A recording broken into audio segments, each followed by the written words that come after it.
एक अनजान बुजुर्ग महिला जो रोड पर रहती थी, उनसे मेरा था यह रिश्ता।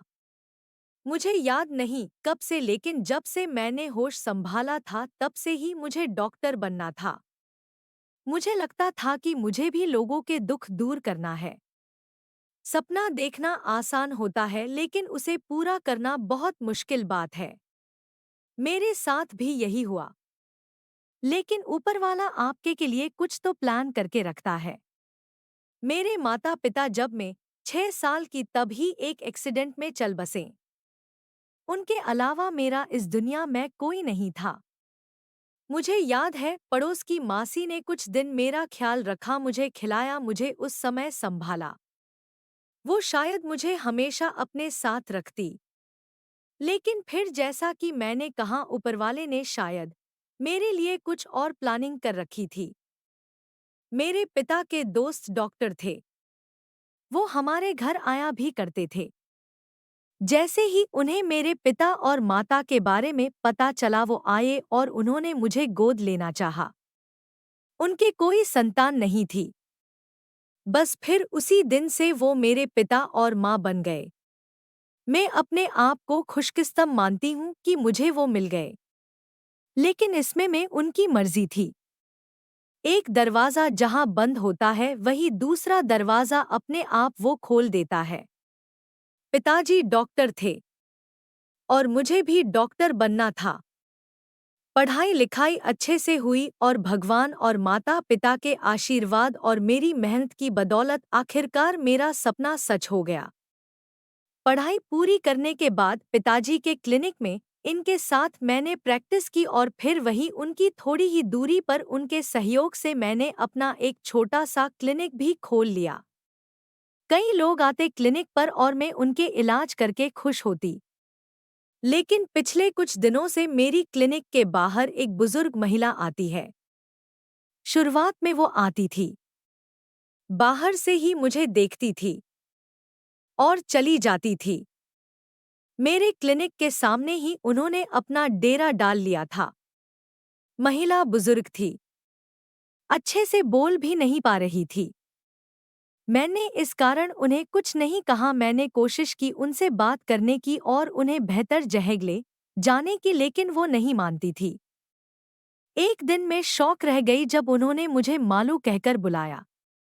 इस नाम से मुझे मेरे पिता और माँ ही बुलाते थे। किसी को शायद ही यह नाम पता था।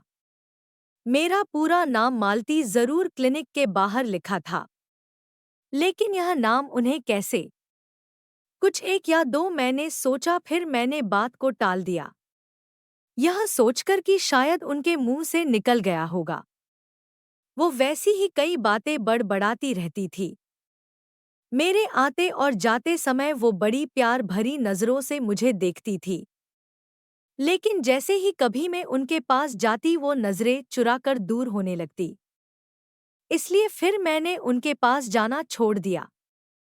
करीब 1 महीना हो गया था उनको मेरे क्लिनिक के आसपास। इस बारे में मैंने माँ को बताया था। एक दिन माँ को कुछ काम था और उनका मेरे क्लिनिक आना हुआ। वही उन्होंने उस बुजुर्ग महिला को देखा। देखकर उन्होंने उस समय कुछ नहीं कहा, लेकिन मेरे घर जाने के बाद उन्होंने कहा कि उनकी शक्ल जानी पहचानी सी लग रही है। उन्हें ऐसा लग रहा था कि उन्होंने कहीं उनको देखा है। करीब 15 दिन बाद एक दिन मेरे घर जाने पर माँ मुझे कहती है कि उन्हें पता चल गया है कि वो कौन है, लेकिन अभी पूरी बात नहीं बता सकती। मैंने कहा, कौन है आप, उन्हें जानती है क्या?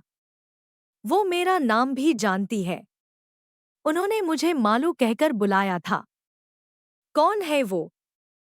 माँ ने कहा कि अभी नहीं, पर बहुत जल्द मैं तुझे बता दूंगी कि वो कौन है। अब मेरे मन में भी विचार आने लगे कि वो कौन है, आखिर इस हालत में कैसे आ गई। अगली सुबह हमारे घर पर मासी आ गई। मासी को माँ ने बुलाया था। आते ही मासी ने उनसे मिलने को कहा। अभी तक मेरे समझ नहीं आ रहा था कि यह क्या हो रहा है। हम तीनों क्लिनिक गए। मासी ने देखा और माँ को कहा कि हाँ, यह वही है। दोनों उनके पास गए, उनको आता देख वो दूर जाने लगी। लेकिन मासी ने उन्हें उनके नाम से बुलाया। बिमला बेन रुको। अपना नाम शायद उन्होंने बहुत दिनों के बाद सुना होगा। मासी ने उनका हाथ पकड़ा। वो फफ फफ कर रोने लगी। मासी के कहने पर पहली बार वो क्लिनिक में आई, अंदर बैठी पहले से अच्छी लग रही थी। बात भी कर रही थी, रोते भी जा रही थी। लेकिन मुझे अभी तक समझ नहीं आया कि आखिर वो महिला है कौन जिसे मेरी माँ और बचपन की मेरी पड़ोस वाली मौसी जानती है। माँ जब उनसे बात कर रही थी तब मैंने मासी को बुलाया और पूछा कि आप तो बता दो यह कौन है। मासी ने बोला तुझे याद नहीं? शायद नहीं होगा, छोटी थी तू उस समय, बचपन में देखा था। उसके बाद कहाँ देखा तूने? यह तेरी मामी है। याद है जब तेरे माँ बाप गुजर गए थे तब आस पड़ोस मोहल्ले वालों ने कहा था कि तुझे किसी रिश्तेदार के यहाँ छोड़ दूं। हालांकि मैं नहीं चाहती थी, लेकिन फिर मैंने सोचा कि मेरे पास रहकर क्या मिलेगा। तेरा भविष्य बन जाएगा अगर कोई मिल जाए तो। तेरे एक ही मामा थे। तेरे नाना का जमीन जायदाद सब था। लेकिन तेरी माँ ने अपने पसंद से शादी की, जिस कारण उन्होंने उनसे रिश्ते तोड़ दिए थे। जब मैं तुझे लेकर उनके पास गई तो तेरे मामा तो तुझे देखकर पिघल गए थे। लेकिन तेरी मामी ने साफ मना कर दिया कि हमारा इससे कोई रिश्ता नहीं। तुझे याद है उस दिन मैं तुझे ले गई थी, मासी ने मुझसे सवाल किया। मुझे याद है, धुंधला सा। मैंने कहा, समय कभी एक सा नहीं रहता। आज इनके सगे बेटा बहू ने इन्हें घर से निकाल दिया। तेरे मामा के जाने के बाद इनकी यह हालत हो गई। शायद इनको अपनी की उस गलती का अब एहसास हो रहा है। बुरे समय जब आता है तब ऐसा होता है कि कभी भी घमंड नहीं करना चाहिए, यह कभी भी किसी के साथ भी हो सकता है। इसलिए तुझे ढूंढते ढूंढते यह यहाँ तक आ गई तेरे पास। मुझे पता था इनके बारे में खोज खबर मिलती रहती थी। तेरी माँ को भी मैंने बताया था, इसलिए उन्होंने मुझे फोन किया यहाँ आने को। उन्हें लगा कि यह वही है। उनको देख मुझे जरा सा भी गुस्सा नहीं आ रहा था।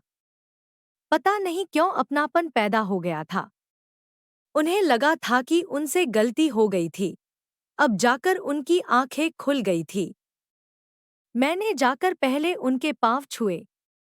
अब वो हमारे ही साथ रहती है। थोड़ी बातें भी करने लगी है।